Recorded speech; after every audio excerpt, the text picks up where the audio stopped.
కాలం ఎవ్వరిని ఇడిచిపెట్టదంటే గిదేనేమో. ఒకప్పుడు బీఆర్ఎస్ సర్కారు ప్రగతి భవన్ కడితే పైసలు దుబారా చేసిరని అప్పటి ప్రతిపక్షాలు మండిపడ్డాయి.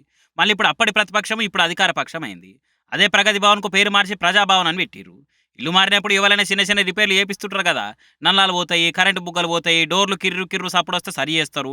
బాత్రూమ్‌లు మురుక్కుంటే కడుగుతారు. ఇసొంటి ఎవరి ఇళ్ళైనా ఉంటది. అట్లనే ఇప్పుడు ఆ ప్రజాభవన్‌ల చిన్న చిన్న రిపేర్ల కోసము దోమల తెరలు పెట్టేతందుకు గవర్నమెంట్ టెండర్‌లు పిలిచింది.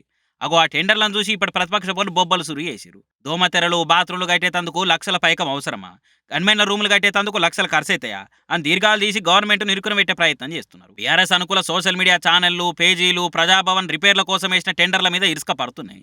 పొదుపు చేస్తామని చెప్పి దుబారా చేస్తురని మండిపడుతున్నాయి. మరి కుక్కల షెడ్డుకు 12,00,000, 25 కోట్ల ఇటాలియన్ ఫర్నిచర్ల కంటే ఇప్పటి సర్కార్ టెండర్లకు పిలిచింది 50,00,000 కూడా కాదు. మీకెందుకు అంతగానం బాధ అవుతున్నదని కాంగ్రెస్ వాళ్ళు కౌంటర్లు ఇస్తున్నారు.